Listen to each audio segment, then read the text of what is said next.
மாமலரால் நோக்குண்டாம் மேனி நுணங்காது பூக்கொண்டு துப்பாத்து திருமேனி தும்பிக்கையான் பாதம் தப்பாமல் சார்வார் தமக்கு. இந்த வீடியோவில் நம்ம பார்க்கக்கூடிய விஷயம் அப்படிங்கிறது மே மாதத்துக்கான பலன்கள். இந்த மே மாதம் அப்படிங்கிறது ஆங்கில மாதம். மே மாதம் அப்படிங்கிறது சித்திரையினுடைய 18ஆம் தேதியிலிருந்து ஜூலை மாதம் தொடக்கம் வரைக்கும், அதாவது சித்திரை வைகாசி 17ஆம் தேதி வரைக்கும் இருக்குது. மொத்தம் 30 நாள் இருக்குது இந்த மே மாதம் அப்படிங்கிறது. இந்த 30 நாளுக்குமான பலன்கள் அப்படிங்கிறது என்ன, 12 ராசிக்கும் அப்படிங்கிறத நம்ம பார்க்குறோம். முதல்ல இந்த சித்திரையினுடைய விசேஷங்கள் என்ன அப்படிங்கிறத பார்ப்போம். சித்திரை மாதம் அப்படிங்கிறது சித்ரா பௌர்ணமி அப்படிங்கிறது ரொம்ப தவிர்க்க முடியாத ஒரு விஷயம்.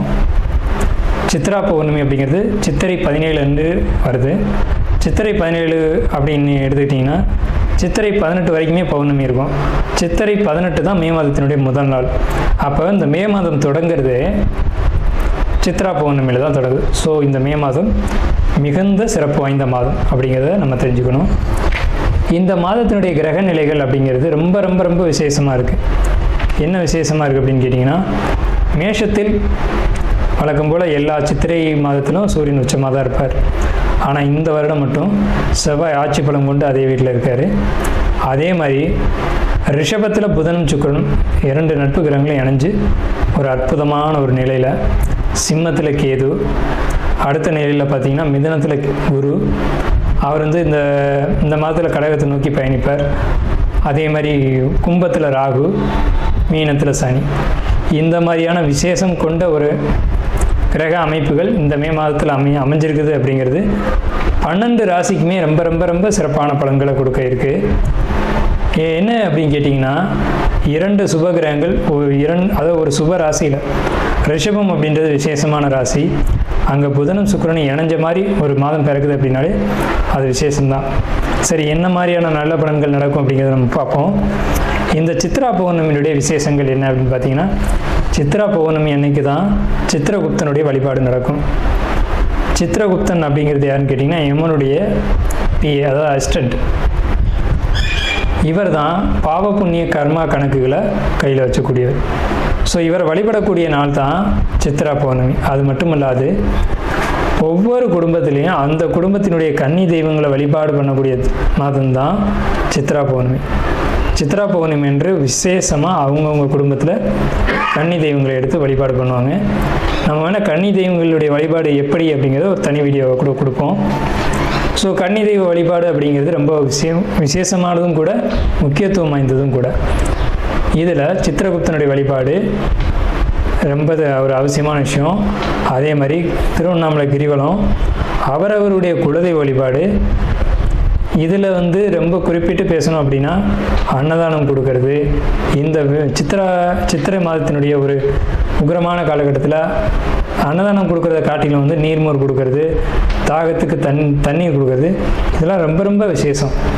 ஸோ அவங்க வயிறு குளிர்றது போல், மனம் குளிர்வது போல் உங்களுக்கு வந்து கர்மா வந்து தீர்க்கப்படும் அப்படிங்கிறது முக்கியமான விசேஷம். ஸோ இது முக்கியமான விஷயம். அதே மாதிரி இந்த சித்திரை மாதத்தில் கத்திரி வெயில் அப்படிங்கிறது மே மாதம் 4ஆம் தேதி அன்னைக்கு வந்து மே 28 வரைக்கும் இருக்கும். இந்த 25 நாட்களும் மக்கள் வந்து அதிகப்படியாக யாரும் வெளியில் வராமலும் சில விஷயங்களை தவிர்த்துக்கவும் வேணும். அன்பார்ந்த கன்னிராசி நேயர்களுக்கு மே மாத பலன்கள். மே மாதம் அப்படிங்கிறது கன்னிராசிக்கு என்ன விதத்தில் அமைஞ்சிருக்கு அப்படின்னு பார்த்தீங்க அப்படின்னா, முதல் விஷயம், ஒரு நல்ல பலன்களை சொல்ல காத்துட்ருக்கு. மே மாதத்தில் வருமானம், பொருளாதாரம் மிகுதியான சிறப்பான ஒரு யோகத்தை நிச்சயமாக கொடுக்கும். பொருளாதாரத்துக்கு பஞ்சம் இருக்காது, வருமானத்துக்கு குறைவு இருக்காது. அதே நேரத்தில் கவலைகள் சூழக்கூடிய ஒரு மாதமாக இருக்குது.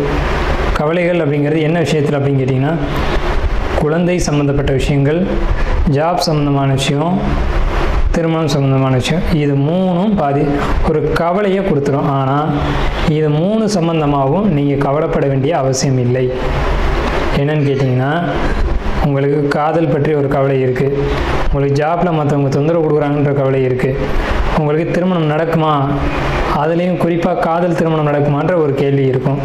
கன்னிராசி அன்பர்களுக்கு நிச்சயமாக காதல் திருமணம் கைகூடும், வெற்றி அடையும். இந்த மே மாதத்தில் உங்களுடைய காதல் அங்கீகரிக்கப்படும். இதில் இது வீண் பயம்தான். நீங்கள் எடுத்துக்கிறது ஒரு வீணான ஒரு கவலையும் பயம்தான்.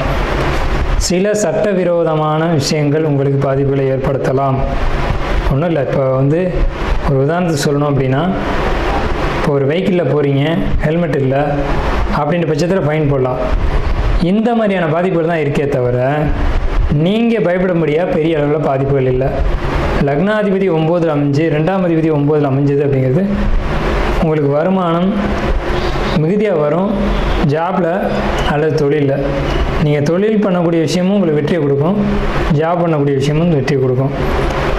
அதே மாதிரி உங்களுடைய வாழ்க்கை துணை உங்களுடைய வெற்றிக்கு துணை நிற்பாங்க. வாழ்க்கை துணை தான் எல்லா விஷயமான வெற்றிக்கும் அடிப்படை. ஸோ அவங்க உங்களுக்கு வெற்றிக்கு துணை நிற்பாங்க அப்படிங்கிறதுல மாற்றுக்கிறதுக்கு இடமில்லை.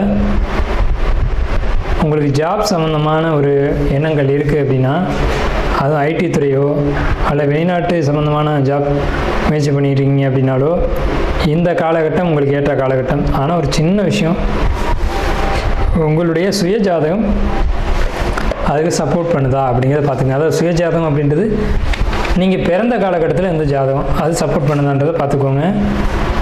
அது சப்போர்ட் பண்ணல அப்படின்ற பட்சத்தில் நீங்கள் கொஞ்சம் கவனமாக தான் இருக்கணும். ஏன்னு கேட்டிங்கன்னா, இந்த காலகட்டம் கொஞ்சம் கண்டகச்சனி அப்படிங்கிறதுனால யோசித்து செய்யணும் அப்படிங்கிற அமைப்பும் இருக்குது. ஸோ அதனால் இந்த எச்சரிக்கை. மற்ற மாதிரியான கவலைகள் உங்களுக்கு அதிகம், டிப்ரெஷன் உங்களுக்கு அதிகம். இதனால் நீங்கள் செய்யக்கூடிய ஜாப்பில் ஏதேனும் தவறுகள் செய்து அதன் மூலமாக ஜாப்பில் சில சங்கடங்களை நீங்கள் சந்திச்சுக்கலாம் அப்படிங்கிற ஒரு அமைப்பு இருக்குது. அதே மாதிரி படிப்பில் மதிப்பெண் குறையும். மாணவர்களை பொறுத்த வரைக்கும் கலைத்துறையில் இருக்கக்கூடியவங்களுக்கு மதிப்புகள் குறையும். அதே மாதிரி உங்களுக்கு கலைத்துறையில் இருக்கவங்களுக்கு மதிப்புகள் குறைஞ்சாலும் வாய்ப்புகள் கிடச்சிக்கிட்டே தான் இருக்கும். அந்த வாய்ப்புகளை பயன்படுத்தி நீங்கள் முயற்சி செய்து வெற்றி அடைஞ்சிக்கணும். நாம் இதுவரைக்கும் பார்த்த ராசி பலன்கள் எல்லாமே பொதுவான ராசி பலன்கள் தான், 12 ராசிக்குமே.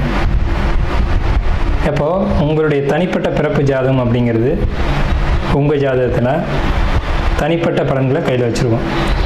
உங்களுக்கு ஜோதிடம் சம்பந்தமான சந்தேகங்கள் இருந்தாலும் சரி, அல்லது ஜோதிடம் பார்க்கணும் அப்படின்ற எண்ணங்கள் இருந்தாலும் சரி, இல்லை ஜோதிடத்தில் சந்தேகம் இருக்குன்னு நீங்கள் நினச்சாலும் சரி, நம்ம நம்பர் கீழே ஸ்க்ரீனில் தெரியுது. அந்த நம்பருக்கு கான்டாக்ட் பண்ணி நீங்கள் எந்த நேரத்தில் வேணாலும் நம்மக்கிட்ட பேசலாம்.